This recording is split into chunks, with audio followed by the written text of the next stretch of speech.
Autumn in Boston always held a kind of magic. Golden leaves falling from the trees on the common created a carpet that rustled under the feet of passers-by, a stark, beautiful contrast to the red brick townhouses lining Beacon Street. The October air was crisp, but not yet cold, a gentle promise of the changing seasons. For Maya Evans, it was the time of year she loved most, a transitional period full of nostalgia and inspiration for her sketches. Maya was 25 and worked as a waitress at the Colonial Hearth, a restaurant nestled in a historic brownstone just a block from Faneuil Hall. The place was famous for its traditional New England cuisine and an atmosphere that drew tourists and locals alike. For Maya, it was a job that allowed her to pay the rent on a small apartment in the North End, buy medication for her grandmother Helen, and set aside a small sum for art supplies. That evening, the restaurant was packed. The bell above the door chimed constantly, announcing new arrivals, and the head chef, Stan, kept shouting that orders were ready. Maya moved nimbly between tables, smiling at guests, taking orders, and carrying steaming bowls of clam chowder, lobster rolls, and pot roast. "Maya, you have a new customer at table number 7, said Sophia, the restaurant manager, a woman in her 50s, with a stern gaze but a good heart. "It's the VIP table, so be on your best game." Maya nodded, adjusting the collar of her work uniform. A simple white blouse and black skirt. Table number 7 was set in an alcove, partially separated from the rest of the dining room, with a view of the bustling marketplace outside. It was usually reserved for special guests. Approaching the table, Maya noticed a man sitting alone. At first glance, he seemed unremarkable. Around 40 years old, dressed in an elegant but not ostentatious charcoal suit. His face was calm, with a few lines around his eyes that could have been from fatigue or frequent smiling. Dark hair, dusted with grey at the temples, was neatly styled. There was nothing about him that screamed wealthy, but his watch, discreet yet certainly expensive, and the way he held himself suggested he was not an ordinary customer. "Good evening, welcome to the Colonial Hearth. My name is Maya, and I'll be taking care of you tonight," she said, handing him a menu. The man looked up. He had intensely blue eyes that seemed to see right through her. He smiled slightly. "Thank you, Maya," he replied, his voice both soft and firm. "What do you recommend for someone who hasn't had real New England food in a very long time?" There was something in the way he said it, as if testing the words after a long period of disuse.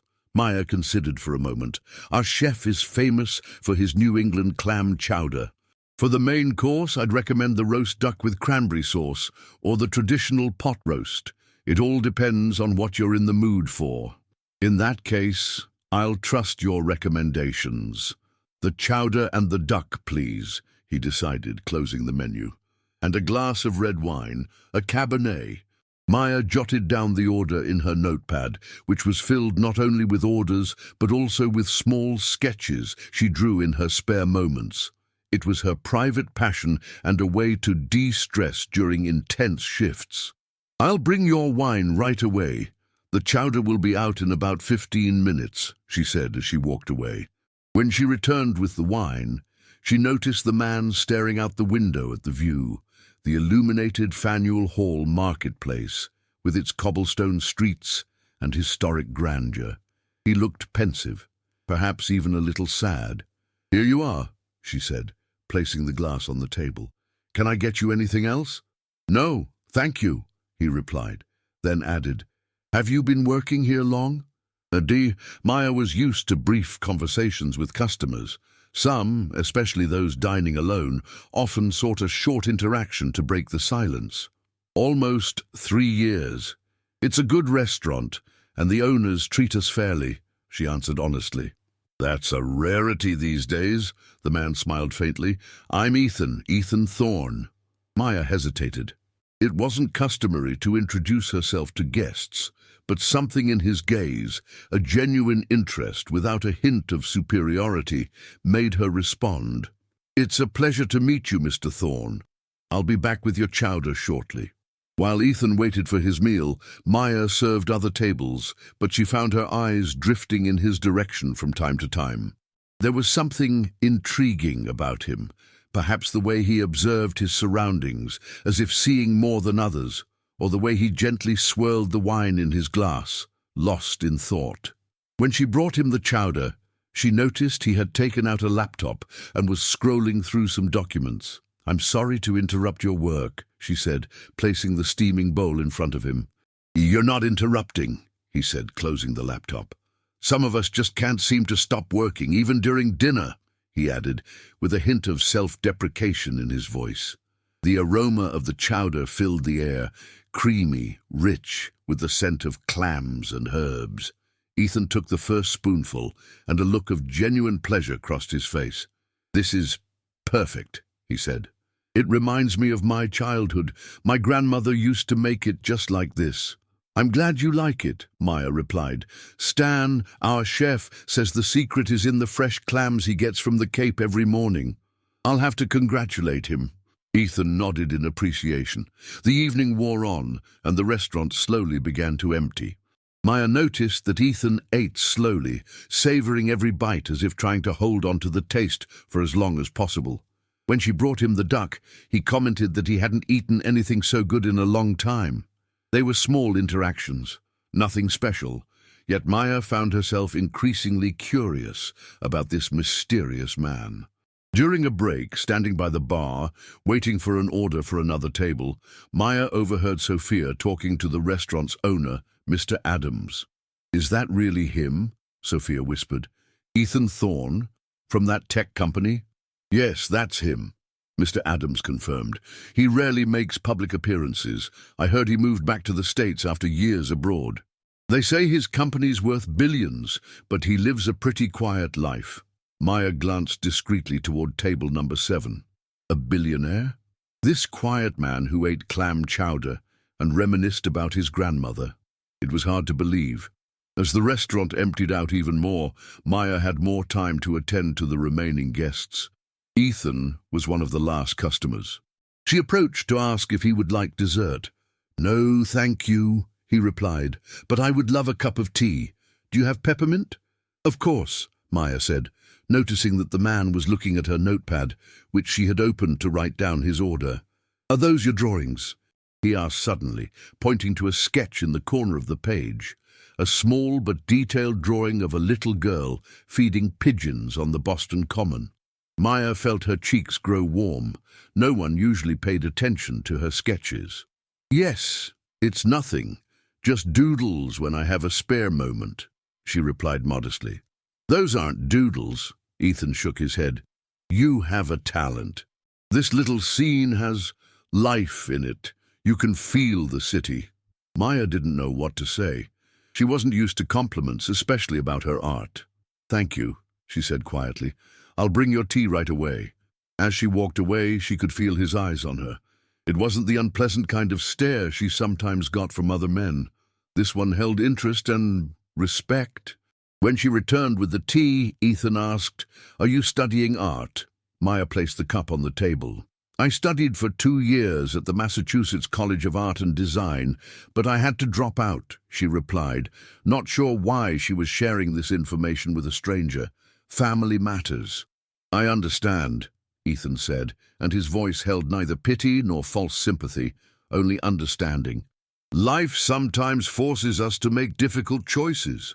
"Yes, but," Maya hesitated, "I still paint whenever I have the time, and maybe someday I'll go back." "I hope you do," he said sincerely. "It would be a loss to the art world if you didn't develop your talent." Maya felt her cheeks flush again. This was absurd. She, a waitress with an unfinished degree, discussing art with a billionaire. Yet something in his gaze told her he genuinely meant it. "Thank you for the kind words," she said softly. "Please enjoy your tea. If you need anything else, just let me know." When it was time to close the restaurant, Ethan was the last guest. He asked for the check, and Maya brought it on a small tray. As she handed it to him, the tray tilted slightly, and the receipt slipped onto the floor. "I'm so sorry," she said, embarrassed, quickly bending down to pick up the slip of paper. It was a moment that would later replay in her mind many times. As she bent down, Ethan said something that made her freeze for a moment. "You know, I look at you, and I see not just a talented artist, but someone with incredible strength. Not everyone can balance their dreams and reality so gracefully." Maya picked up the check, her face burning. It wasn't a cheap compliment or a pickup line. His words held a sincerity that took her by surprise. "Thank you," she replied, not knowing what else to say. Ethan paid, leaving a generous but not ostentatious tip. He stood up, putting on his coat. "It was a pleasure," he said. "The best meal and the best service I've had in a long time." "I thank you for visiting," Maya replied professionally, though her heart was beating a little faster. "We hope to see you again." "I'm sure you will," Ethan smiled. "Good night, Maya." "Good night, Mr. Thorne." As he was leaving, Maya noticed something else on the table, a small business card. She picked it up and read, "Ethan Thorne, CEO, Innovatech USA." Below it were a phone number and an email address, and on the back, handwritten, "For the talented artist. If you ever want to talk about art, E.T." Maya stood for a moment, holding the card, wondering what had just happened. Was it just a kind gesture? An attempt to flirt, or something else entirely? She didn't know it yet, but this chance encounter was about to change the course of her life in ways she could never have predicted. As she closed the restaurant with Sophia, she could feel the weight of the business card in her apron pocket. She didn't tell anyone about it. It was her little secret, something that had made this ordinary day feel extraordinary. Walking back to her apartment in the North End, across the bridge over the Charles River, she watched the city lights reflecting in the water. Boston at night had a magic of its own, something she had always wanted to capture in her paintings. Tonight, she felt more inspired than usual. In the small apartment she shared with her co-worker Kate, a stack of art books, an unfinished canvas on an easel, and a to-do list for the next day awaited her, including a visit to her grandmother Helen at the hospital. Life went on, as always, but Maya felt that something had shifted. It was as if a new door had appeared in her world, one she hadn't known existed.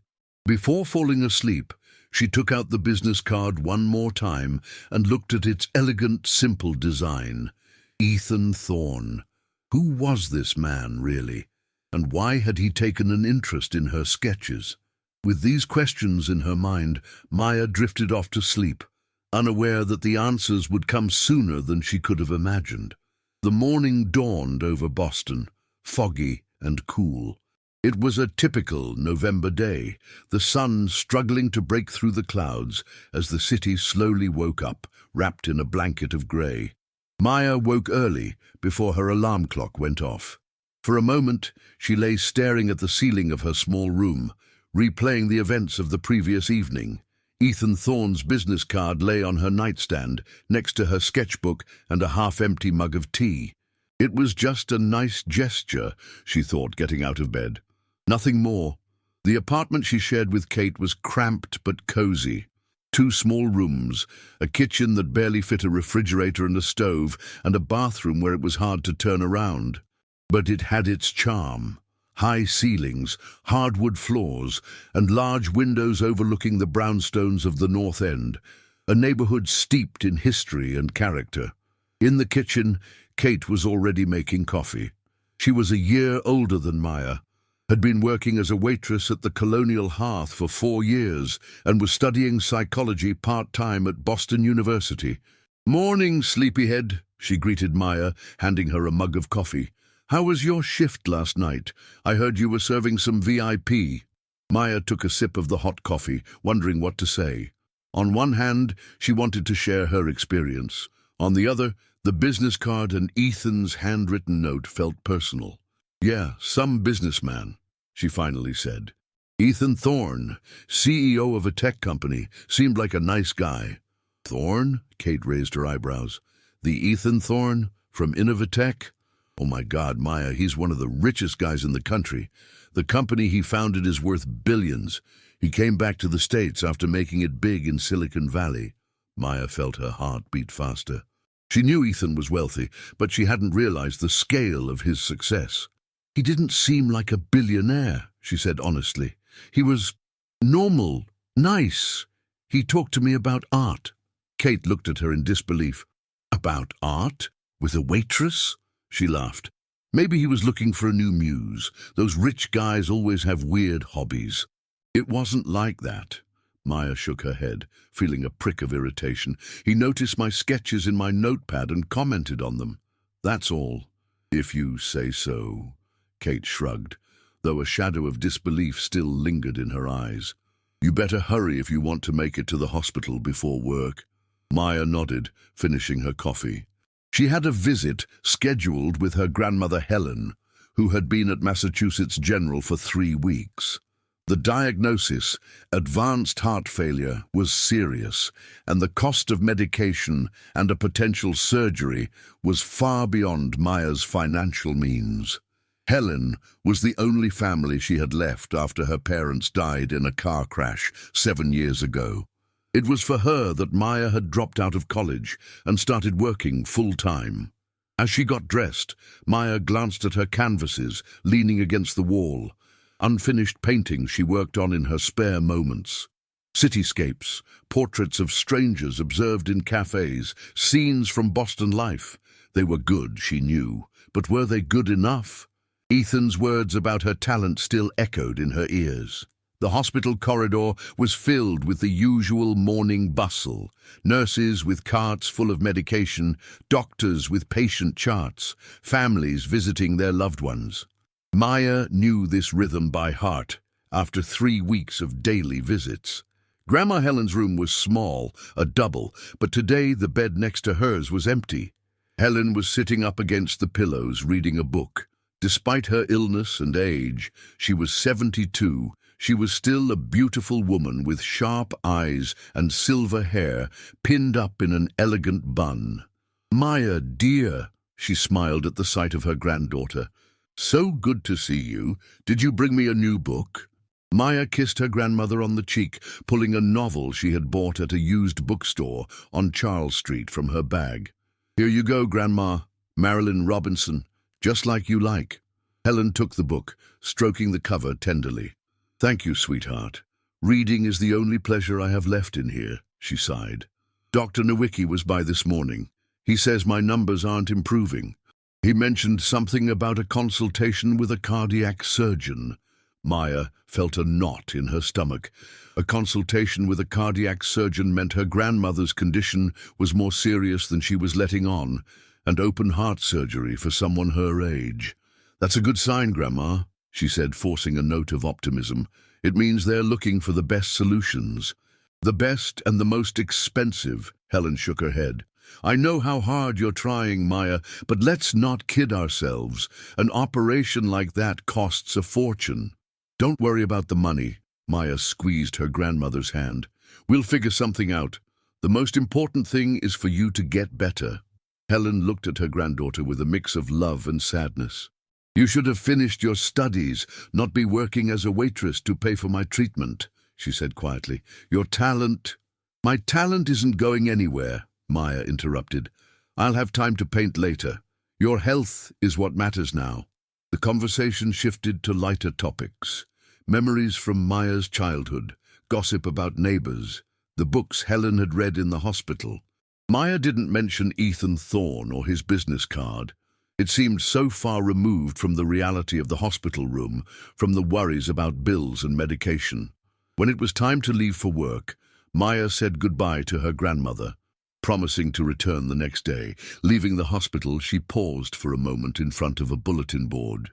Tucked between notices for support groups and blood drives, she saw a flyer for an art competition organized by the Young Talent Initiative Foundation. The grand prize, $20,000, and an exhibition in a prestigious gallery could solve many of her problems. The submission deadline was in 3 weeks. She took a picture of the flyer with her phone, thinking hard. Maybe this was a sign. Maybe she should try. The Colonial Hearth was less crowded than usual that day. The November gloom had kept many tourists in their hotels, and Boston residents were seeking refuge in their homes. Maya worked on autopilot, her thoughts drifting between her grandmother's health, the art competition, and Ethan Thorne. "Table number 7 is reserved for a VIP again tonight," Sophia said, approaching Maya during her short break. "Guess who?" Maya felt her heart skip a beat. "Mr. Thorne?" she asked, trying to sound indifferent.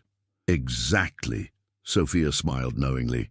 "And he specifically requested you to be his server. How about that? You made an impression." "I was just doing my job," Maya replied, though she could feel her cheeks warming. "What time is he coming?" 7 o'clock. "And he won't be alone this time. The reservation is for 2. Something in Maya's heart sank. Of course he wouldn't be alone. A man like him probably had a beautiful wife or girlfriend. The business card. It must have been just a polite gesture, nothing more. When 7 o'clock arrived, Maya was strangely nervous. She straightened her uniform, ran a hand through her hair, and gave herself a critical look in the staff bathroom mirror. She didn't know why she cared so much about her appearance. He was just a customer, one of many. Ethan Thorne entered the restaurant punctually, but contrary to Maya's expectations, he was not accompanied by a woman. Beside him walked an older man, grey-haired with a cane, dressed in an elegant, though slightly old-fashioned suit. "Good evening, Mr. Thorne," Maya greeted them, leading them to the reserved table. "Welcome back to the colonial hearth." "Good evening, Maya," Ethan replied with a smile. "Allow me to introduce my mentor and friend, Professor Adam Levine." Professor Levine gave a slight nod, his inquisitive eyes studying Maya. "A pleasure," he said, his voice strong and clear despite his age. Ethan mentioned a talented waitress artist. Maya felt a blush creep up her neck to the tips of her ears. Ethan had told his mentor about her. "It's a pleasure to meet you, Professor," she replied, handing them menus. "What can I get you to drink?" "Mineral water for me," the professor said. "At my age, alcohol is no longer the best idea." "And I'll have the same red wine as last time," Ethan added, a hint of amusement in his eyes. He knew he had embarrassed her. As Maya left to get their drinks, she could hear the 2 men talking in low voices, something about an investment, a new project, a risk worth taking. It sounded like a typical business conversation, though the word art came up a few times. The evening progressed, and Maya served their table with professionalism, though she was conscious of Ethan's every glance. She noticed he was watching her more closely this time, as if trying to solve a puzzle. When Professor Levine excused himself to the restroom for a moment, Ethan stopped Maya with a gentle gesture. "You got my card," he said. It wasn't a question. "Yes," Maya admitted. "Thank you. That was nice of you." "I was hoping you'd call," he said directly, catching her off guard. "Why would I call?" she asked before she could stop herself. Ethan looked at her intently, as if trying to read her thoughts. "Because you have a talent that deserves to be developed," he answered seriously. "Adam is a professor of art at MassArt. He was my professor before I chose a different career path. I thought he could look at your work." Maya felt her heart race. A professor from MassArt was supposed to evaluate her amateur sketches. "That's very kind, but—" She hesitated, unsure how to voice her doubts. "But what?" Ethan raised an eyebrow. "But I don't understand why you're doing this," she finished honestly. "You don't know me. I'm just a waitress who served your table." "A waitress who has talent," he corrected her, "and I have a soft spot for talent, especially wasted talent." Professor Levine, who was just returning to the table, seemed amused by the scene. "Ethan has always been a talent scout," he said, sitting down. "Whether in business or in art, he has an eye for potential." "And the stubbornness of a mule," Ethan added with a self-deprecating smile. "Maya, you don't have to answer now. But think about it. Real talent deserves a chance." The rest of the evening passed in a strange atmosphere. Maya could feel the eyes of both men on her, especially Professor Levine, who watched her with a professional interest, as if assessing her potential. When it was time for dessert, Ethan asked, "I heard about the competition organized by the Young Talent Initiative Foundation. Have you thought about entering?" Maya froze. How did he know about a competition she had only learned about today? "I just saw the flyer today at the hospital," she answered honestly. "The hospital?" Ethan frowned, clearly surprised. Maya cursed herself mentally. She didn't want to get into the details of her private life. "I was visiting my grandmother," she explained briefly. "She's sick." "I see," Ethan said, his expression softening. "I'm sorry, I didn't mean to pry. But if you decide to enter the competition, I think you have a chance. Adam could advise you." Professor Levine nodded. "With pleasure," he said. "We're always looking for new talent at the college." When the men finished their meal and asked for the check, Maya felt as if she were in a strange dream. The whole situation seemed surreal. A billionaire and an art professor discussing her sketches, a competition, her potential. This time, the check didn't fall to the floor. Ethan paid, leaving a generous tip, and stood to put on his coat. Professor Levine did the same, leaning on his cane.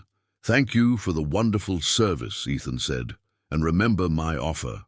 Sometimes life gives us chances that are worth taking." "Thank you," Maya replied, still unsure what to make of the situation. "Have a good evening, gentlemen." As they were leaving, Professor Levine paused for a moment. "You're right, Ethan," he said, looking at Maya. "There is something special about her. She reminds me of your mother." Those words, spoken quietly, as if the professor were talking more to himself than to them, hung in the air like an unanswered question. Ethan just nodded, his face suddenly serious, almost sad. After the door closed behind them, Maya stood for a moment, trying to process what had just happened. Was this a coincidence? Was Ethan Thorne genuinely interested in her talent, or did he have some other hidden motive? "So, how did it go?" Sophia asked, walking over. "What were you all discussing so intensely?" "Art," Maya answered, still stunned. "And an art competition." "Art?" Sophia raised her eyebrows. "With Ethan Thorne? Interesting." "Interesting," Maya repeated, not understanding. "Well, you know," Sophia lowered her voice, "Ethan Thorne used to be involved in the art world. His mother was a famous painter, Anna Thorne. Have you heard of her?" Maya felt her heart race. Anna Thorne, every art student in the country knew that name.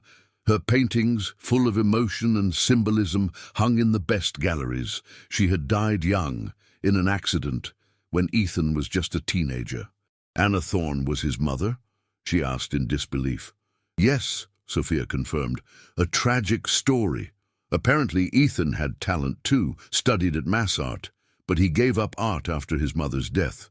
He went into business and became hugely successful. But they say he still collects art and supports young artists. Maybe he saw something special in you." Maya didn't answer. Everything was starting to fall into place. Ethan's interest in her sketches, the presence of Professor Levine, the comment about Ethan's mother. It wasn't a coincidence. That night, walking back to her apartment through the Boston night, Maya felt as if her life was splitting into two paths. One led through hospital corridors, medication bills, and the daily struggle for survival. The other opened up to unknown possibilities, an art competition, an evaluation from a mass art professor, a mysterious billionaire who saw something in her that she hadn't seen in herself. She still had Ethan's business card in her coat pocket. At home, leaning against the windowsill and looking out at the Boston night, she made a decision. She pulled out her phone and typed in the number. "Thank you for tonight. I'd like to take Professor Levine up on his offer and show him my work. Maya Evans." The message was short, but the decision was huge. Maya didn't know where this path would lead her, but she felt she had to try. For herself, for Grandma Helen, for all the dreams she had put on hold. The reply came almost instantly, as if Ethan had been waiting by his phone. "I'm glad. Tomorrow at 4 p.m. at the Newbury Street Contemporary Art Gallery. Adam will be there for an opening. You can bring your work." Maya put her phone down, feeling a mix of fear and excitement. Her two realities were starting to merge. Was she ready for it? She didn't know, but she was about to find out. The Newbury Street Contemporary Art Gallery was a modern building with a glass facade that contrasted with the historic architecture of the surrounding brownstones. Maya stood before the entrance, clutching a portfolio with a selection of her work. It was a surreal moment. She, a waitress with an unfinished degree, was about to meet with a mass art professor and a billionaire to show them her paintings. She had dressed as well as she could. A black dress she wore only on special occasions, a short coat and a burgundy scarf, the only truly nice item in her wardrobe. Her hair, usually tied back in a practical ponytail, now fell freely on her shoulders. "This is crazy," she thought, watching the elegantly dressed people enter the gallery. For a moment she wanted to turn back, to return to her safe, predictable life. But then she remembered Grandma Helen's face in the hospital bed and the small spark of hope that had appeared in her eyes when Maya mentioned the competition. With a pounding heart, she pushed open the glass doors and entered the bright, spacious interior of the gallery. The exhibition was titled Transformations and featured works by young artists from New England. The room was already full of people, art critics, collectors, artists, and ordinary enthusiasts who strolled among the paintings, sculptures, and installations, discussing in hushed tones. Maya felt out of place. How was she supposed to find Ethan and the professor in this crowd? And more importantly, did she really want to? She wasn't a professional artist, just an amateur with dreams bigger than her means. "You came," she heard a familiar voice behind her. She turned to see Ethan Thorne. He was wearing a dark suit that highlighted his tall, slim figure. No tie, with his collar unbuttoned, he looked less formal than at the restaurant, but still elegant. "Yes," she replied, her mouth suddenly dry. "Although now I'm not so sure it was a good idea." Ethan smiled slightly, a glint of amusement in his blue eyes. "Most good decisions in life start with doubt," he said. "Did you bring your work?" Maya nodded, gesturing to the portfolio she was clutching like a shield. "Just a few pieces. I wasn't sure what to choose." "Adam is by the installation at the back of the room," Ethan gestured. "He's excited to meet you." As they made their way through the crowd, Maya could feel the gazes of other guests on her. They must have been wondering who this young woman accompanying Ethan Thorne, the famous businessman and art collector, was. Professor Levine stood before a large installation made of shattered mirror fragments reflecting snippets of daily life. At the sight of them, he smiled broadly, his face lighting up like a child who had just received a long-awaited gift. "Ms. Evans," he greeted her, extending his hand. "So glad you came. Ethan told me you have talent, but I prefer to be the judge of that myself." Maya shook his hand, surprised by the strength of his grip, which contrasted with the professor's age. "Thank you for inviting me, Professor. It's an honor." Honor." The professor waved his hand impatiently. "Let's dispense with the pleasantries. Show me what you brought." His directness was both intimidating and refreshing. Maya opened her portfolio and took out 5 pieces she had chosen after much deliberation. 2 urban landscapes of Boston, a portrait of an elderly woman, her grandmother, though she didn't say so, an abstract composition inspired by the music of Gershwin, and a sketch of a crowded cafe where each figure was captured in a characteristic gesture or pose. Professor Levine took the artworks and moved to a quieter corner of the gallery where the light was better. For several minutes he studied each piece in silence, his face betraying no emotion. Maya stood by, feeling her heart pound harder and harder. Ethan watched them from a short distance, speaking quietly with another older gentleman. The professor finally said, putting down the last piece. "I see potential, a great deal of potential, but also much room for improvement." Maya felt a pang of disappointment, though she knew she should be grateful for an honest assessment. "Thank you for your opinion, Professor," she said quietly. "I know they're just amateur attempts." "I didn't say they were amateur," Levine interrupted, his eyes flashing. "I said there is much room for improvement. There's a difference. Every artist, even the best, always has something to improve." What I see here, he pointed to her work, is not the work of an amateur, but of someone with talent who lacks refinement, technique, experience. Maya felt hope welling up inside her again. Do you really think so? I don't waste my time on lies, my dear, the professor replied. At my age, one can't afford to. Your line is confident, you have an eye for detail, and most importantly, a feel for emotion. This portrait, he pointed to the painting of her grandmother, has life in it. It's clear you feel something for this person. It's my grandmother, Maya admitted. Ah, the professor nodded as if that explained everything. Love is visible in every brushstroke. That's something that can't be taught. But technique can. And that's what you're lacking. Ethan approached them, holding 2 glasses of champagne. He handed one to Maya. So, what do you think, Adam? He asked, though Maya could tell from his tone that he already knew the answer. I think you were right, the professor replied. There's something special about her, just as there was in you when you were my student. Maya looked at Ethan in surprise. You studied art? A shadow passed over Ethan's face. A long time ago, he replied curtly. In another life. Professor Levine watched them both with interest. Ethan had immense talent, he said, ignoring the warning look from his former student. He could have been a great artist, but life had other plans for him. I prefer to say I had other plans for life, Ethan corrected him, his tone suggesting the topic was closed. But this isn't about me. Maya, Adam thinks you should enter the competition. Maya looked at the professor, who nodded. Yes, definitely. You have a chance, especially if you work on a few things. I could help you, if you'd like. Help me? Maya repeated, unable to believe her ears. A professor from mass art wants to help a waitress prepare for a competition? Levine laughed heartily. My dear, I am first and foremost an art lover. When I see talent, I don't care if the person is a waitress or a princess. Besides, he added, glancing at Ethan, I owe my former student a favor. Ethan shook his head. This isn't a favor, Adam. It's an investment in talent, and I like good investments. Maya felt as if she were dreaming. Was this really happening? Was she really standing in an art gallery, talking to a mass art professor about her paintings, while a billionaire offered her his support? Why? She asked directly, looking at Ethan. Why are you doing this? You don't know me. Ethan looked her straight in the eye, his expression serious. Because I've seen too much talent wasted, he replied. People who never developed their potential because of a lack of money, support, or simply self-belief. It's a waste, and I don't like waste.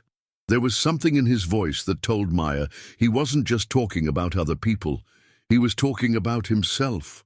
Besides, he added in a lighter tone, I love the clam chowder at the colonial hearth. I want to make sure there's someone to serve it to me. The joke broke the tension. Maya smiled, feeling a bit more at ease.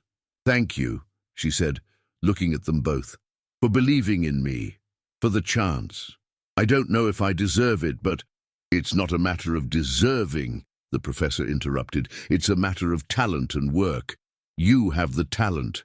What about the work? I'm ready to work hard, she answered without hesitation. I always have been.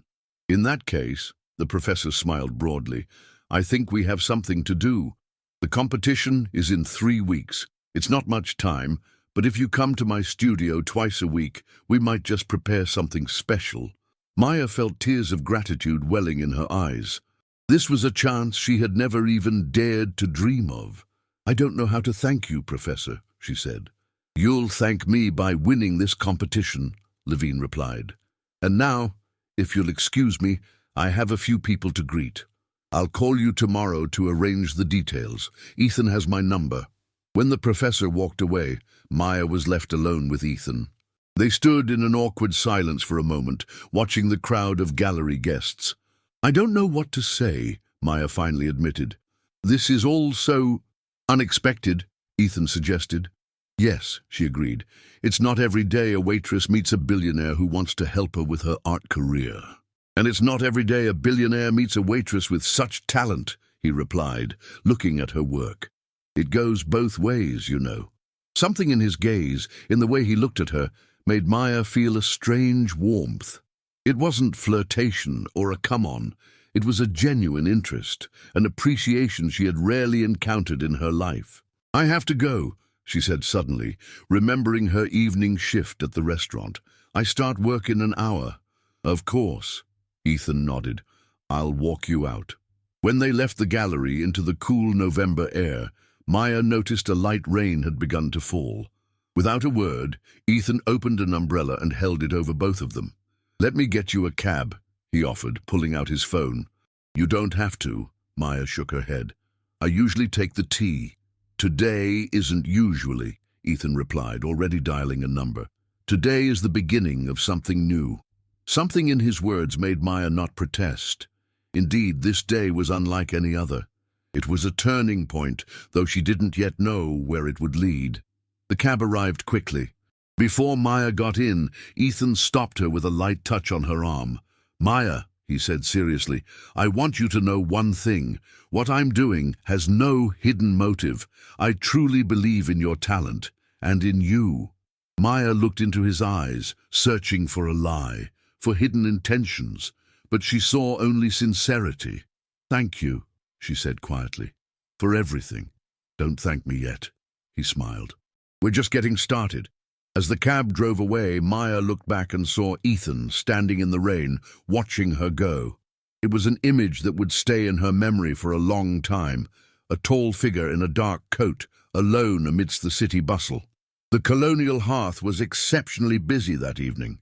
A group of Japanese tourists occupied half the room, their loud conversations and laughter mixing with the sounds of traditional American folk music from the speakers. Maya worked mechanically, her thoughts still circling around the events at the gallery. "Is something wrong?" Kate asked as they passed each other at the bar. "You seem a million miles away."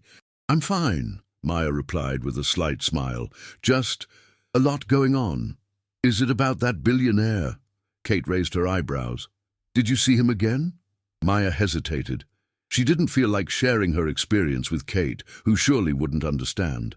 For Kate, the world was divided into the rich and the poor, and any rich person who took an interest in someone from a lower class had to have ulterior motives. "It's not like that," she finally said.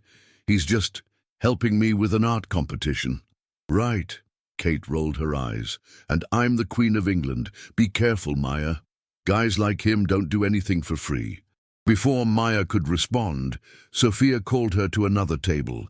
The rest of her shift passed in a blur of activity, orders, checks, tips, all merging into a single stream of routine tasks. It was only toward the end of the evening, as the restaurant began to empty, that Maya had a moment to reflect on everything that had happened. Sitting at an empty table, drinking a glass of water, she allowed herself to dream. What if she really had talent? What if she could win the competition and start a new life as an artist? But then came the doubts. Kate was right about one thing. People like Ethan Thorne didn't help for no reason. What if he had some hidden motive? What if this was all some elaborate joke? Or worse, what if he genuinely believed in her talent, but she let him down? With these thoughts, she walked home late that evening, through the deserted streets of the North End. The November night was cold and damp, and the streetlights cast a yellow glow on the wet cobblestones. Maya wrapped her coat tighter around herself, thinking about everything that had transpired. In the apartment, she found Kate sitting on the couch with a laptop on her lap. "Hey," Kate greeted her, "I have something you might find interesting." Maya walked over, tired but curious. "What is it?" "I Googled your billionaire," Kate said, turning the laptop toward her. "Ethan Thorne, interesting character." On the screen was an article from a business portal titled Ethan Thorne, the American visionary who conquered Silicon Valley. The photo showed Ethan at a conference, in a smart blazer, microphone in hand. After the spectacular success of his tech company in the US, Ethan Thorne has returned to his roots on the East Coast to foster the domestic market, Kate read aloud. The son of the renowned painter Anna Thorne, he initially studied art, but after the tragic death of his mother, he abandoned the artistic path for business. Maya listened in silence, though she already knew most of this information. Despite his immense financial success, Thorne remains an enigmatic figure. He rarely gives interviews, shies away from social media, and leads a relatively modest life. His passion, besides technology, remains art. He is a well-known collector and patron of young artists. Kate closed the laptop. "Now listen to this," she said, looking at Maya pointedly. "My friend from my psychology class has a friend who works for an art foundation. Apparently Thorne is obsessed with his mother's painting. He buys up her works at any price and is said to be looking for artists who paint in a similar style." Maya felt her heart sink. "What are you trying to say?"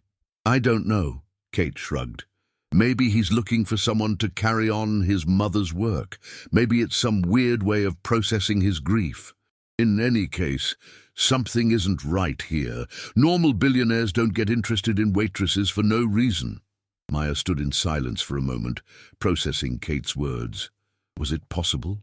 Was Ethan interested in her only because her style reminded him of his mother?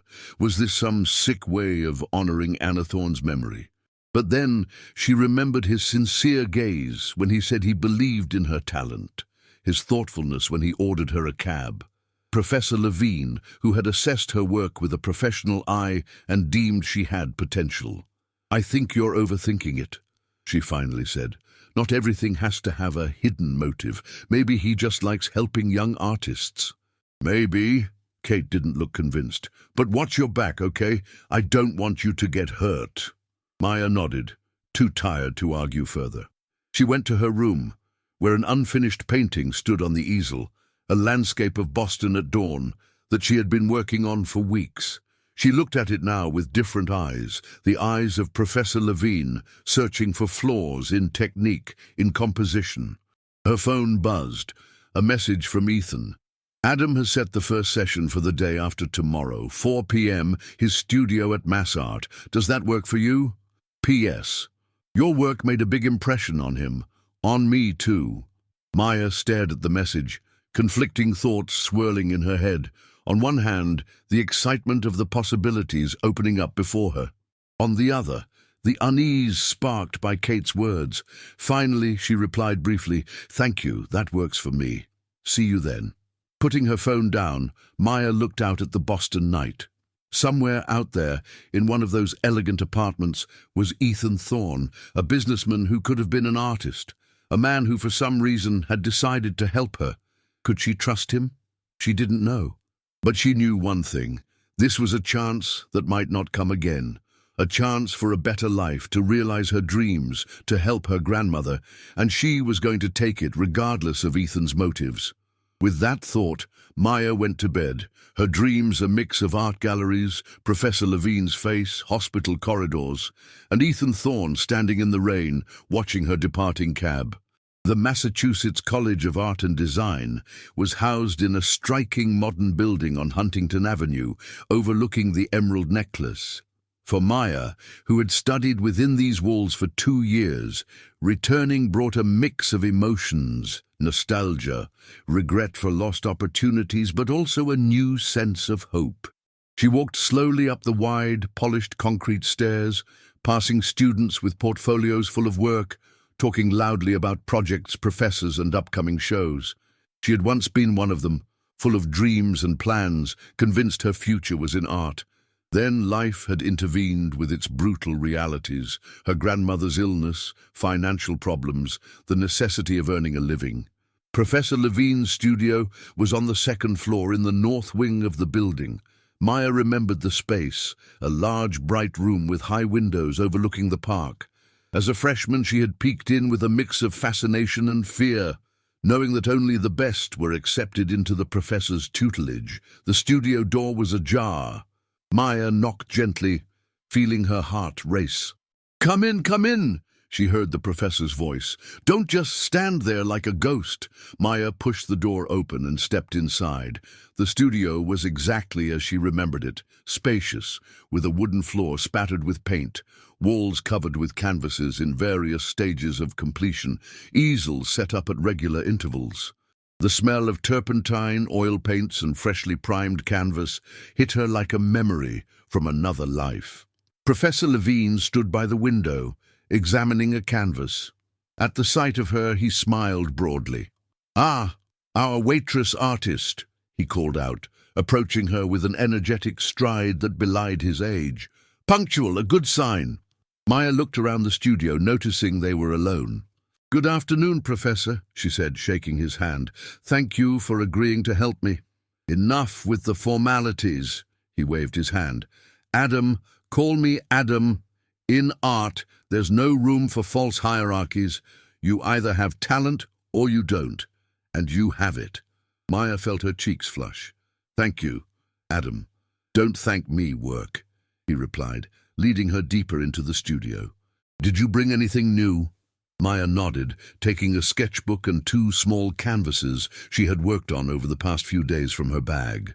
One depicted the view from her window of the North End rooftops at dawn, the other a portrait of a young woman waiting at a bus stop, a look of pensive melancholy on her face. The professor took both paintings and carried them to the window where the light was best. He studied them in silence for a long moment, which made Maya nervous. Finally, he placed them carefully on a table and looked at her seriously. "You have an eye for light," he said. "That's a rare quality. You see how it changes things, how it penetrates surfaces and reveals what's underneath. But your technique," he shook his head, "it's raw, unpolished. I can tell you've taken a break from painting." 2 years, Maya admitted, "since I dropped out of school." 2 years is a long time, the professor frowned, "but not too long. We can make up for it. We have 3 weeks until the competition. It's not much, but if you work every day, we can create something worthwhile." "Every day?" Maya repeated, concerned. "But I work at the restaurant." Yes, I know." The professor waved his hand impatiently. "Ethan told me, a full-time waitress. But if you want to win this, you have to find the time. Art is a jealous lover, Maya. It doesn't tolerate divided attention." Maya felt a knot in her stomach. How was she supposed to juggle work, visits to her grandmother, and daily painting sessions? It seemed impossible. "I'll do my best," she promised. "Good," the professor nodded. "Now show me how you paint. I want to see how you hold your brush, how you mix your colors, how you apply them to the canvas. We need to correct your technique." For the next 2 hours, Maya worked under Professor Levine's watchful eye. He corrected her every move, every brush stroke, every mix of color. He was demanding, sometimes sharp in his comments, but always constructive. There was no malice in him, only a sincere desire to bring out the best in her. "Not so stiff," he would shout when her movements were too mechanical. "The brush isn't a tool, it's an extension of your soul. Feel it, don't control it." Or, "More courage in those lines, don't be afraid of a stronger stroke. A painting needs to breathe with emotion." For Maya, it was exhausting, but also incredibly satisfying. She could feel her technique changing under the master's guidance, her hand becoming surer, her eye catching details she hadn't noticed before. When they were finished, she was exhausted but filled with a new energy. Professor Levine seemed pleased as well. "A good start," he said, pouring them both tea from a thermos. "You have a natural intuition that's hard to teach. The rest is technique, and that can be mastered. If you keep working like you did today, you have a chance." They sat at an old wooden table, sipping tea. Outside it was starting to get dark, and the lights along the parkway were coming on. "Why did you drop out?" the professor asked suddenly. "Ethan mentioned it was for family reasons, but he didn't go into detail." Maya hesitated. She didn't like talking about her personal life, but the professor deserved honesty. "My grandmother got sick," she answered. "Very sick. She needed care and medications that weren't covered by insurance. I couldn't study and work full-time, so I chose work." The professor watched her attentively, his sharp eyes seeming to see more than she was saying. "I understand," he said quietly. "Family is important, but so is talent, Maya. It's a gift that shouldn't be wasted." "I had no choice," she replied, feeling tears welling up. My grandmother raised me after my parents died. I couldn't abandon her. Of course, you couldn't, the professor agreed. But now you have a chance to get back on the right path. This competition could change everything. The prize money is significant, and the exposure priceless. If you win, you could get a scholarship that would allow you to return to your studies and take care of your grandmother at the same time. Maya nodded, wiping away a tear. The hope she had suppressed for so long was beginning to sprout again. "What about Ethan?" she asked, changing the subject. "Why did he give up painting?" The professor's face hardened. "That's not my story to tell," he replied, "but I can say that Ethan had his demons to face. Every artist does. Some use them as fuel for creation. Others," he trailed off, "others choose a different path." Maya wanted to ask more, but something in the professor's tone told her the subject was closed. "All right." The professor stood up briskly. "We're done for today. I have classes with students tomorrow, so we'll meet the day after. But I want you to paint every day, a minimum of 2 hours, no matter how tired you are after work. Art demands sacrifice." "I will," Maya promised, getting up and gathering her things. "Thank you for today's lesson." "Don't thank me, work," the professor replied with a smile. "And think about your theme for the competition. It needs to be something personal, something that will speak to the jury, something that shows your unique voice as an artist." As Maya left the college building, she felt reborn. Despite the physical exhaustion, her mind was buzzing with ideas, images, inspiration. It had been a long time since she had felt such a creative surge. In the courtyard, to her surprise, stood Ethan Thorne. Dressed in a dark coat with a scarf wrapped around his neck, he looked like one of the professors waiting for a late student. "Ethan?" she asked in surprise. "What are you doing here?" "Waiting for you," he replied with a smile. "I thought you might want to talk after your first lesson with Adam." There was something so natural about his presence, as if waiting for her after class was something he had always done. Maya felt a strange warmth at the thought. "That's kind of you," she said, "but you didn't have to." "I know," he shrugged. "I wanted to. Besides, I haven't been back to the college in a long time. It brings back memories." "Good or bad?" she asked before she could stop herself. Ethan looked up at the illuminated windows of the building for a moment. "Both," he finally answered, "like all important memories." "Are you hungry?" Maya was about to say no when her stomach let out a loud rumble. She blushed. "I guess so," she admitted sheepishly. "Excellent," Ethan smiled. "I know a great little place nearby. No one there will ask if you're a waitress and I'm a billionaire. We'll just be two people talking about art." The offer was so tempting that Maya couldn't refuse. She followed Ethan across Copley Square toward the Back Bay. "So how did it go?" he asked as they walked side by side through the Boston evening. "Adam wasn't too harsh. He was demanding," Maya replied, "but fair. He said I have talent, but I lack technique, and that I need to find my own theme, my own voice." "That sounds like Adam." Ethan nodded with a smile. "He always used to say that technique can be acquired, but an artist's eye and heart are gifts that can't be taught." "Did he tell you that when you were his student?" Maya asked cautiously, unsure if she could broach the subject. Ethan was silent for a moment, his face thoughtful. "Yes," he finally said, "often. I was a good student, you know, before—" He paused as if searching for the right words. "Before everything changed." Maya wanted to ask more, but she sensed Ethan wasn't ready for that conversation. Instead, she asked, "Why technology? Of all the possible career paths, why did you choose that one?" Ethan smiled faintly.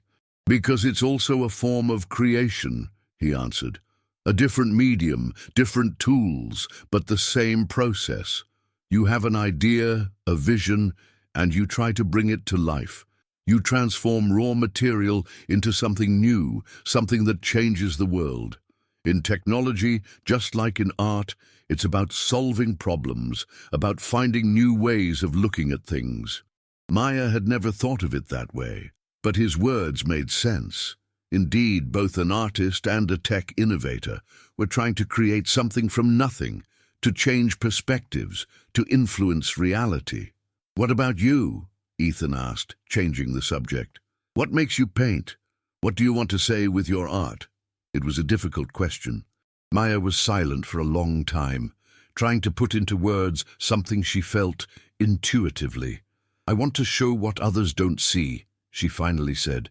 "The beauty in the everyday, the light filtering through grey buildings, the emotions on strangers' faces, the moments that most people miss as they rush through life." Ethan looked at her attentively, as if her every word was important. "That's a good start," he said. "But for the competition, you'll need something more concrete, a theme, a series that will show the jury who you are as an artist." "Professor Levine said the same thing," Maya admitted. "But I don't know what that could be." "What's important to you?" Ethan asked. "What moves you? What makes you want to pick up a brush?" Maya thought about it. What was important to her? Grandma Helen, Boston, her city, the people she observed every day at the restaurant, the light at different times of the day, moments of silence in the hustle and bustle of daily life. "I don't know how to connect it all," she admitted. "There are so many things I'd like to paint." "It will come," Ethan assured her. "Don't force it. The best ideas come when we're not looking for them." They arrived at a small restaurant tucked away on a side street in the Back Bay. The place was cozy and discreet. A few tables, dim lighting, warm brick walls. The owner, an older man with a bushy mustache, greeted Ethan like an old friend. "Mr. Thorne," he called out with genuine delight. "Haven't seen you in a while.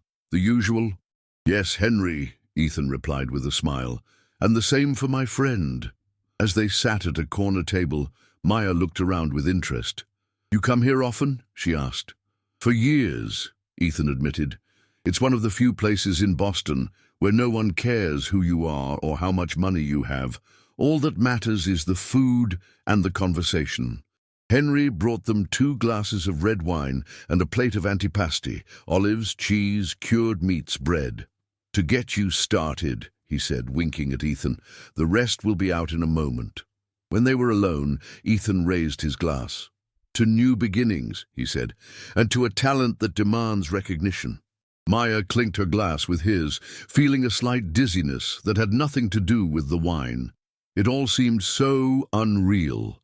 She, a waitress from the North End, sitting in an upscale restaurant with one of the richest men in the country, talking about art and her future as an artist. "I want to ask you something," she said suddenly, summoning all her courage. "And I want an honest answer." Ethan looked at her with interest. "I'm always honest," he replied, "perhaps too honest." "Why are you helping me?" she asked directly. "Is it really just about my talent? Or maybe—" she hesitated. "Maybe there's more to it."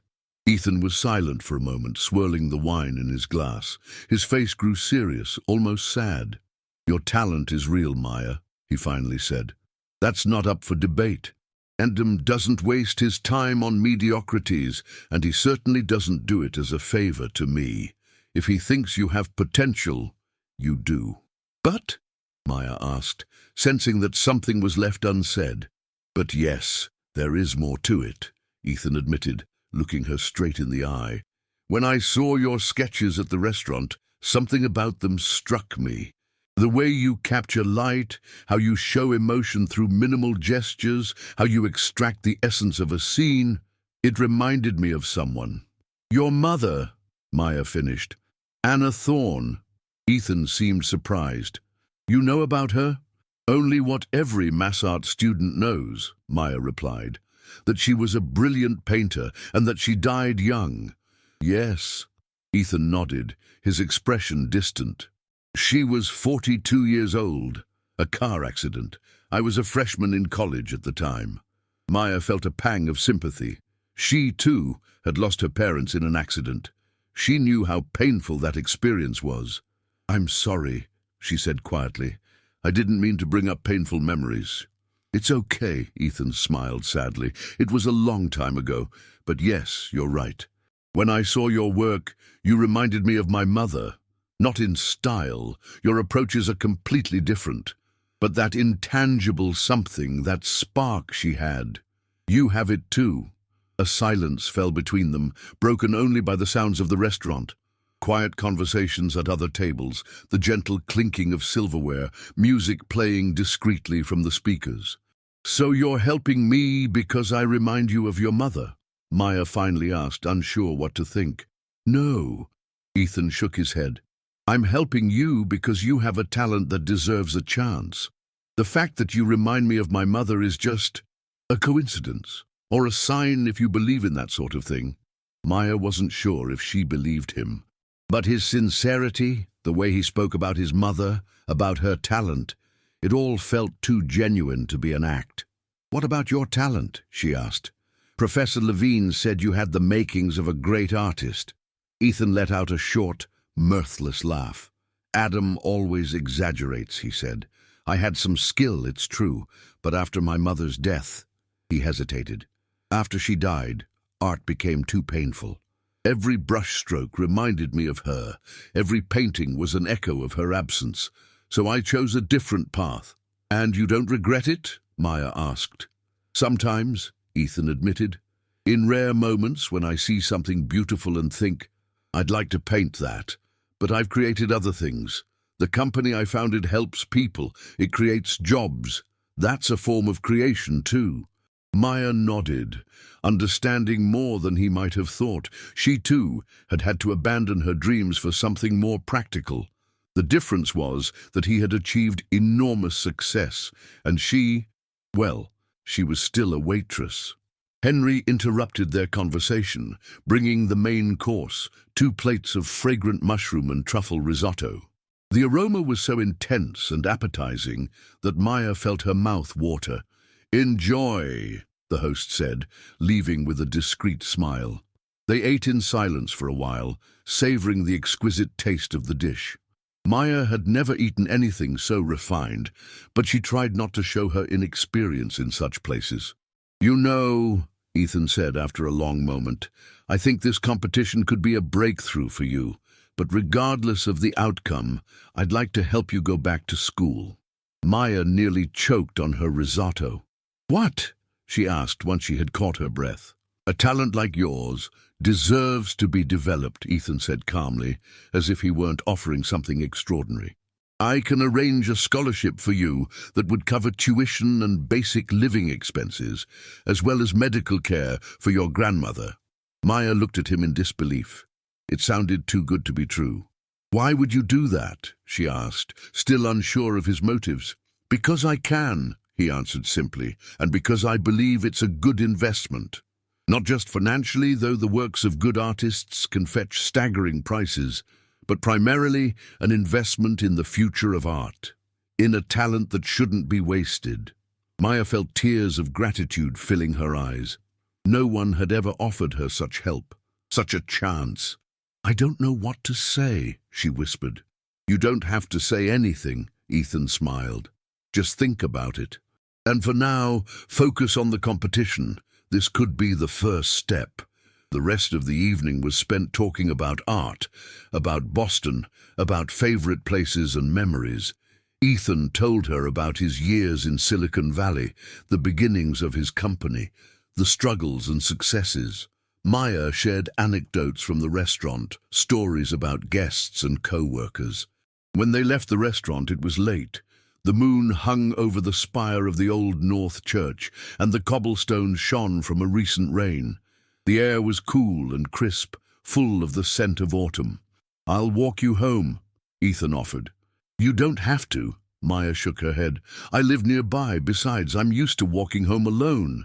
"I know," Ethan said, "but tonight you don't have to be." Those words, spoken so simply and sincerely, stirred something deep within Maya. For so long, she had had to be strong, self-reliant, independent. She had had to manage on her own without anyone's help. And now, this man, this stranger who had somehow ceased to be a stranger, was offering her not just financial support, but simple human presence. "Okay," she agreed. "Thank you." They walked in silence through the Boston night, past illuminated shop windows, closed cafes, empty park benches. Their footsteps echoed off the old brick buildings, creating a rhythm that seemed to perfectly match the mood of the moment. When they reached her brownstone in the North End, Maya stopped and turned to Ethan. "Thank you for everything," she said. "For the lessons with the professor, for dinner, for the conversation, and for your offer. I'll think about it." "Take your time," Ethan replied. "You have time. The competition is what's most important right now." They stood in silence for a moment, looking at each other. Maya felt a strange tension, as if something was about to happen, as if they were on the verge of something important. But Ethan just smiled faintly and took a step back. "Good night, Maya," he said. "I'll see you at the next lesson." "Good night, Ethan," she replied, using his first name without any formality for the first time. It sounded strangely intimate, as if she were crossing an invisible line. As she climbed the stairs to her apartment, Maya felt her heart beating faster than usual. This evening had changed something in her life, though she didn't know exactly what yet. But one thing was certain: nothing would ever be the same. In the apartment, she found Kate on the couch with a book. She looked up at Maya and raised her eyebrows. "Well, well," she said with a smirk, "someone's home late, and all dressed up. A date?" "No," Maya replied, taking off her coat. "A meeting with a mass art professor and Ethan Thorne. We talked about the competition." "With the billionaire?" Kate raised her eyebrows even higher. "Be careful, Maya. You're playing a dangerous game." Maya didn't respond. Too many thoughts were swirling in her head. Ethan's offer, the upcoming competition, the hope for a better future, and at the same time uncertainty and doubt. That night, lying in bed, she looked at the moon through her window and wondered what crossroads she had reached. The life she knew, working at the restaurant, the daily struggles, was suddenly opening up to new possibilities. She could return to painting, to her dreams, but at what cost? And could she really trust Ethan Thorne? With these questions, she fell asleep. Her dreams a mix of hospital corridors, Professor Levine's studio, Henry's restaurant, and Ethan's face, looking at her with a mix of sadness and hope. The next 2 weeks were the most intense period of Maya's life. Her days were filled with work at the colonial hearth, visits to Grandma Helen at the hospital, and her evenings with long hours in Professor Levine's studio or in her small apartment where she painted late into the night. She slept for 4-5 hours, waking with thoughts of color, composition, and technique. Professor Levine proved to be a demanding but inspiring mentor. He didn't spare criticism, but he also didn't skimp on praise when Maya made progress, and the progress was visible day by day. Her technique became surer, her lines more decisive, her use of color more conscious. "See how the light hits that building," the professor would say, standing with her on the roof of the college during one of their lessons. "Don't paint what you know about it, paint what you see. Light changes everything, gives new meaning, reveals the truth of objects." Maya absorbed every lesson, every tip, every critique. She could feel her skills growing, her confidence as an artist returning. It was an intoxicating feeling, like waking from a long sleep. After a week of intense work, Maya finally found her theme for the competition, a series of paintings titled Boston, Light and Shadow. It was to be a series of city portraits at different times of the day, captured in transitional moments: dawn, dusk, the moment before a storm, the moment after a rain. But they weren't just cityscapes. In each painting, a human figure appeared, sometimes centrally, sometimes barely visible in the background, who interacted with the city, becoming part of its fabric. "It's an ambitious project," the professor judged when Maya presented her idea. "But you have an eye for capturing these fleeting moments and a feel for human psychology. This could work." Ethan also seemed thrilled with her concept. "This is exactly what you were talking about," he said during one of their increasingly frequent dinners at Henry's restaurant. "You're showing what others miss, the transitional moments, the fleeting beauty of the everyday." Maya noticed that their relationship was also slowly changing. From a formal one, based on a sponsor-artist dynamic, It was becoming something deeper, a friendship, or perhaps something more that neither of them could yet name. They talked for hours about art, life, dreams, and disappointments.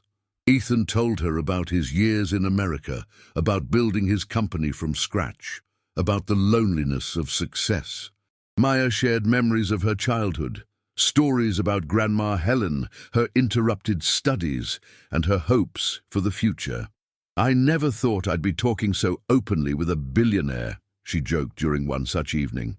"And I never thought a waitress would be teaching me how to see the world," Ethan replied with a smile. Between lessons and painting sessions, Maya found time for visits to Grandma Helen. The elderly woman's health was stabilizing, though the doctors still talked about the necessity of surgery. Maya didn't tell her grandmother about Ethan's offer to finance her treatment. She didn't want to give her hope until she was sure what to think about it herself. "You look different, sweetheart," Helen said during one visit, studying her granddaughter intently. "There's a new light in you. Is it this competition?" "Yes, Grandma," Maya replied, squeezing the older woman's hand. "I'm painting again, really painting." "I always knew your talent couldn't be wasted," Helen smiled, her tired face brightening.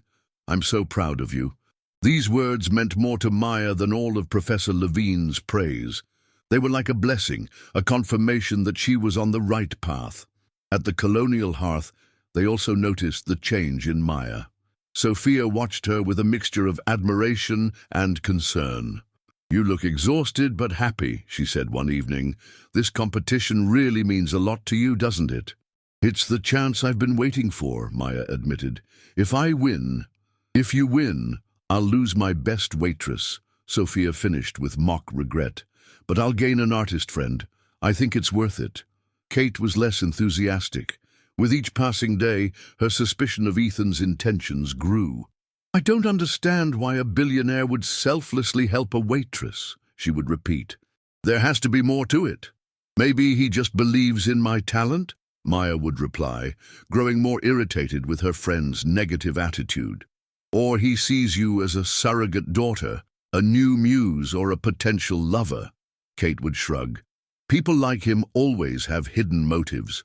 Maya tried to ignore these comments, but sometimes, in moments of fatigue and self-doubt, they would return like intrusive thoughts.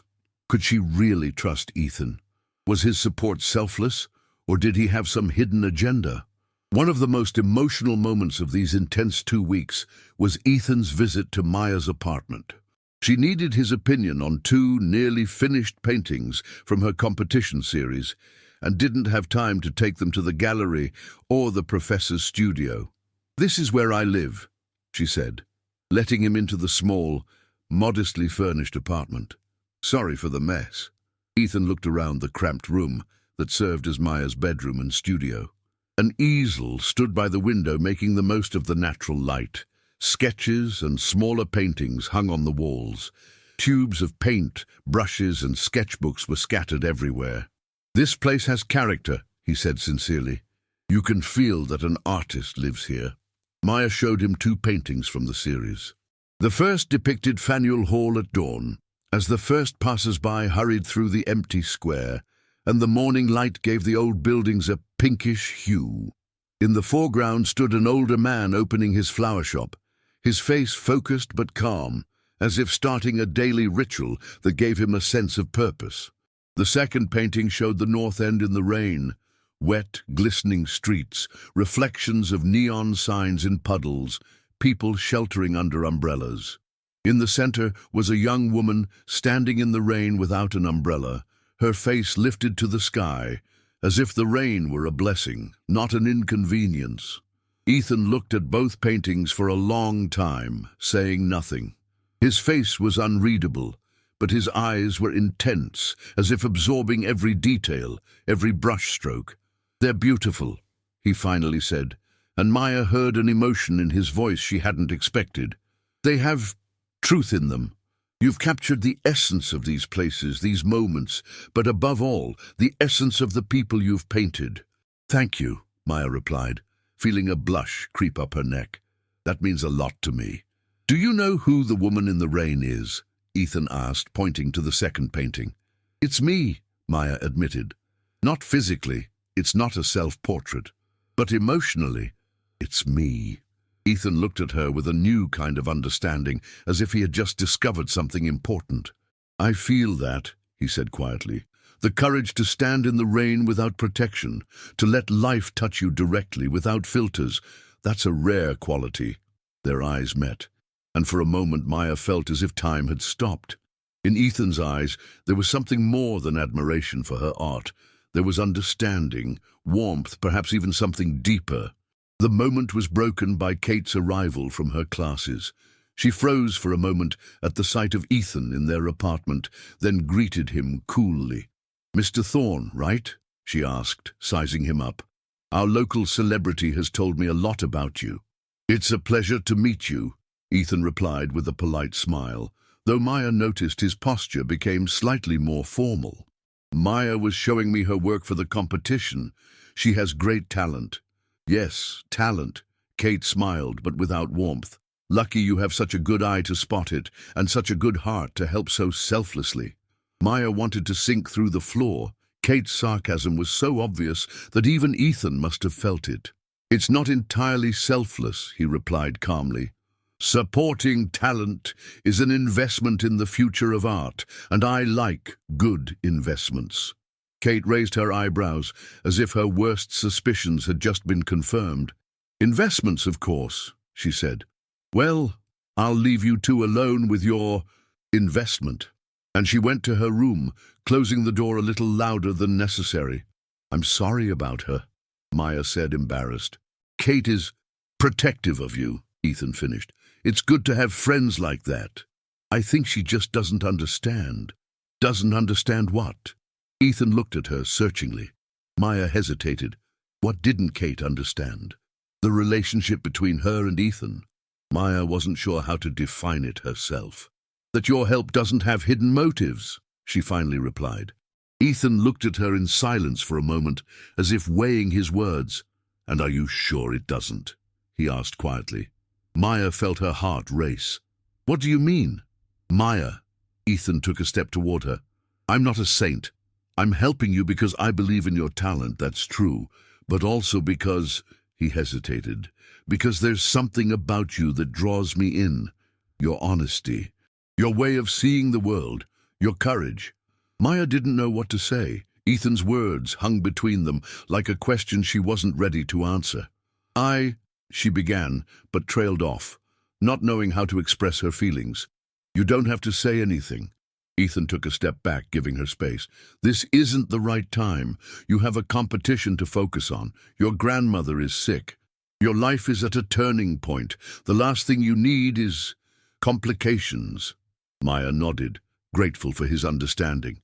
"Thank you," she said quietly, "for everything, for the support, for the honesty, for the investment." He finished with a slight smile, alluding to Kate's words. "For believing in me," Maya corrected him. "It's more than anyone has done for me in years." Ethan looked at her seriously. "You deserve it, Maya," he said, "and much more." After he left, Maya stood by the window for a long time, looking at the autumn sky over Boston. Her life was changing at a pace she could barely keep up with. The competition, the possibility of returning to school, the potential treatment for her grandmother, and now, feelings she hadn't expected to experience. Was she ready for all these changes? Could she trust Ethan not just as a mentor and sponsor, but perhaps as someone more? And should she? With these questions, Maya returned to work on the next painting in her series. Painting always brought her clarity of thought, helped her sort through her emotions. And now, more than ever, she needed that clarity. There was only 1 week left until the competition. 7 days that could change her life forever. 7 days to finish the series that would show the world her talent. 7 days to decide which path she wanted to take. With a determination mixed with anxiety, Maya picked up her brush and dipped it in paint. Whatever the future held, right now, she had a job to do. The painting, beginning to emerge on the canvas, depicted a sunset over the Charles River. the moment when day gives way to night, when one life ends to make way for another, just like her own. The day of the competition arrived sooner than Maya had expected. It felt like only yesterday she was working at the colonial hearth, and Ethan Thorne had first noticed her sketches. Now, just 3 weeks later, she stood in the elegant foyer of a major Boston gallery, surrounded by artists, critics, and art lovers, waiting for the results to be announced.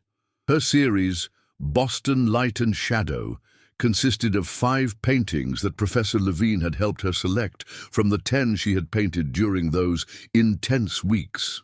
Each depicted a different place in Boston at a different time of day, with a different kind of light and a different figure in the foreground. Together, they told a story about the city and its inhabitants, about the moments most people missed in their daily rush. Maya hadn't come alone. Grandma Helen, granted a day pass from the hospital for the occasion, sat in a wheelchair beside her, holding her hand and squeezing it for encouragement.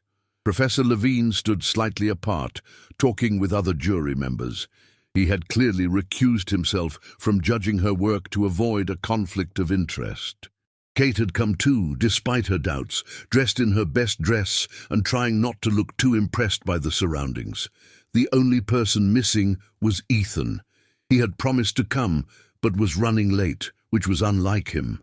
Maya checked her phone every few minutes, but there were no messages. "Are you nervous, dear?"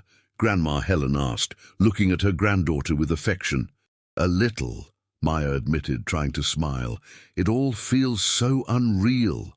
"I always knew your talent would be recognized," Helen said, her eyes shining with pride. "Whatever the outcome, you've already gone further than most people dare to dream." Maya felt a lump in her throat. Grandma Helen had always believed in her, even when she had lost faith in herself.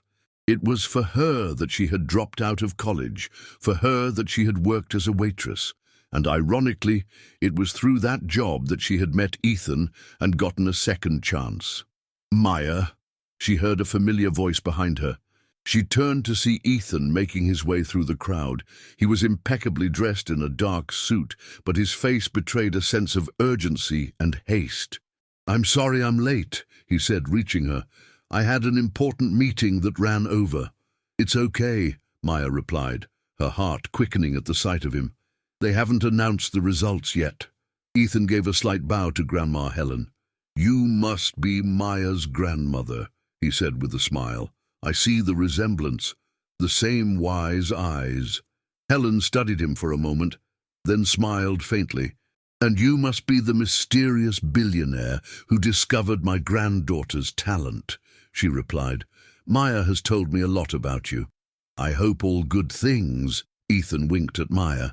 "Mostly," Kate interjected, walking over to them. "Hi, I'm Kate, Maya's roommate. I don't think we were properly introduced during your last visit." Ethan extended his hand, which Kate shook a bit too firmly. "A pleasure to meet you, Kate," he said. "Maya mentioned you're her closest friend." "I am," Kate replied, her tone suggesting she took this as a protective duty. "And I care about her happiness." "So do I," Ethan answered, looking her straight in the eye. Their exchange was cut short by the sound of a microphone. Everyone turned toward a small podium where the gallery director, an elegant middle-aged man, had taken the stage. "Ladies and gentlemen," he began, "welcome to the announcement of the Young Talent Competition results. This year, we received a record number of submissions, over 200 works from 120 artists. The quality was exceptionally high, which made the jury's task extremely difficult." Maya felt her palms begin to sweat. Ethan, now standing beside her, discreetly squeezed her arm in a gesture of support. "Before we announce the winners, I'd like to thank our sponsors, without whom this competition would not be possible," the director continued. "In particular, the Young Talent Initiative Foundation and Innovatech USA." Maya looked at Ethan in surprise. "Your company sponsored the competition?" she whispered. "For several years," he whispered back. "But that has nothing to do with your entry. The jury doesn't know about our acquaintance." the gallery director continued. "And now, your attention, please. Third place and an award of $5,000 goes to Peter Nowak for his installation Digital Ego." Applause erupted, and a young man with green hair walked onto the podium to receive his award. Second place and an award of $10,000 goes to Alexandra Witkowska for her photography series, The Invisibles. Another round of applause, this time for an elegant middle-aged woman who gracefully accepted her award. Maya felt her heart nearly stop with tension. Only first place remained. If she didn't win... And now, the moment we've all been waiting for, the director smiled broadly. First place, the grand prize of $20,000 and a solo exhibition in our gallery goes to... There was a dramatic pause, during which Maya felt time stand still. Maya Evans for her series Boston Light and Shadow. For a moment, Maya couldn't believe what she was hearing. Applause erupted around her, and Grandma Helen squeezed her hand so tightly it almost hurt. "You won, sweetheart," Helen cried, tears of joy shining in her eyes. "I knew it." Professor Levine, who had suddenly appeared beside them, clapped her on the shoulder. "I told you she had that something." Maya looked at Ethan, who was gazing at her with pride and joy. "Go on," he said softly. "This is your moment." As if in a dream, Maya walked toward the podium. Her legs felt like jelly, and her head was buzzing with emotion. When she stood next to the director, the spotlights momentarily blinded her. "Congratulations, Miss Evans," the director said, handing her a statuette and an envelope with a check. "The jury was unanimous. Your series captivated us with its authenticity, technical excellence, and deep understanding of human psychology." "Thank you," Maya replied, her voice trembling with emotion. "This is a tremendous honor. Would you like to say a few words?"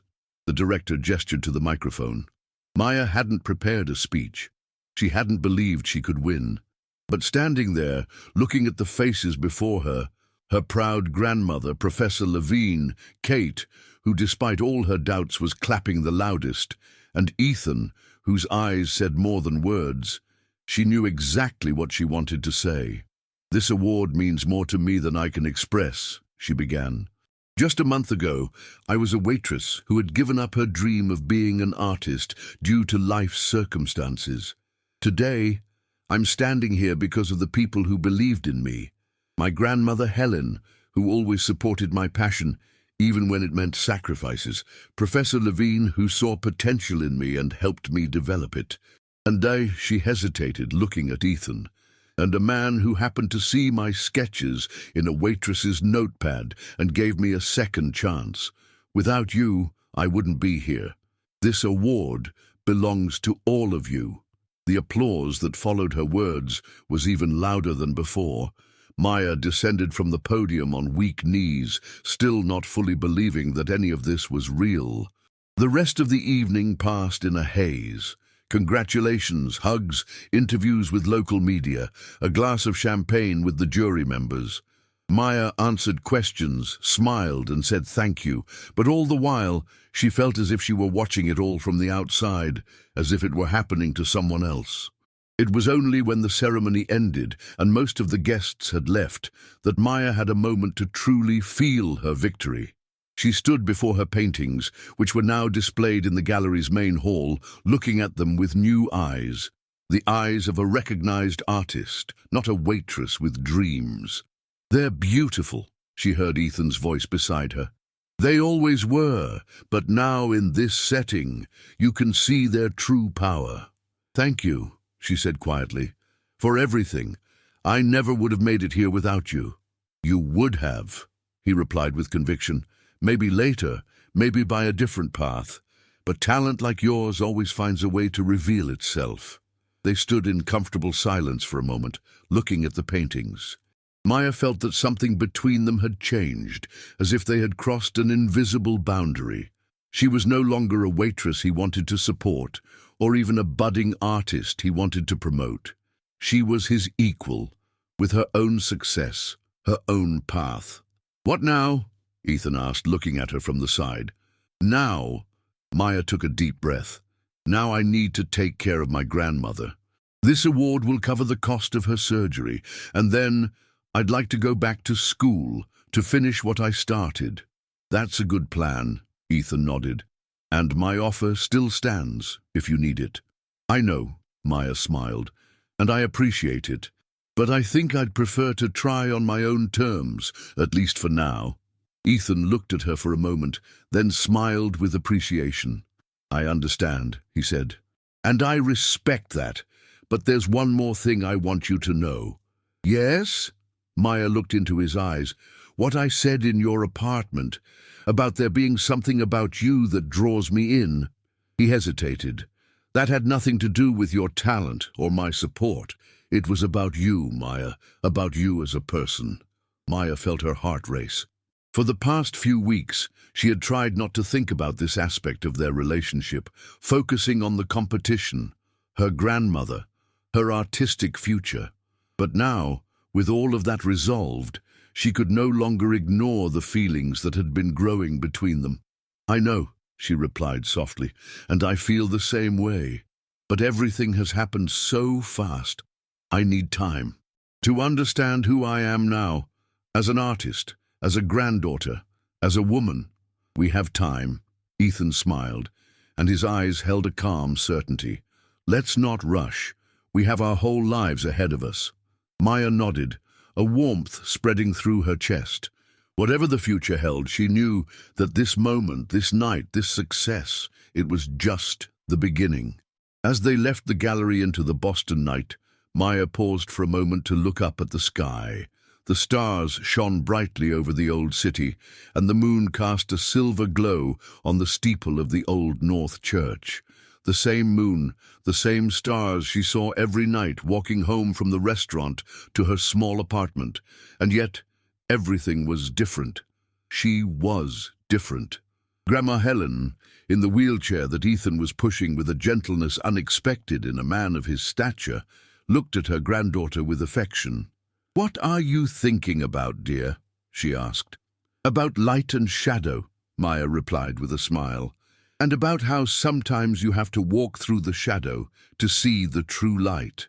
Helen nodded, as if she understood exactly what Maya meant. And perhaps she did, better than anyone. They moved slowly through the Boston night, three people brought together by fate, art, and something deeper that none of them could yet name. Before them lay a future full of possibilities, challenges, and hope. And it all began with that one moment when a waitress bent down to pick up a receipt, and a billionaire noticed her sketches and said something that made her blush.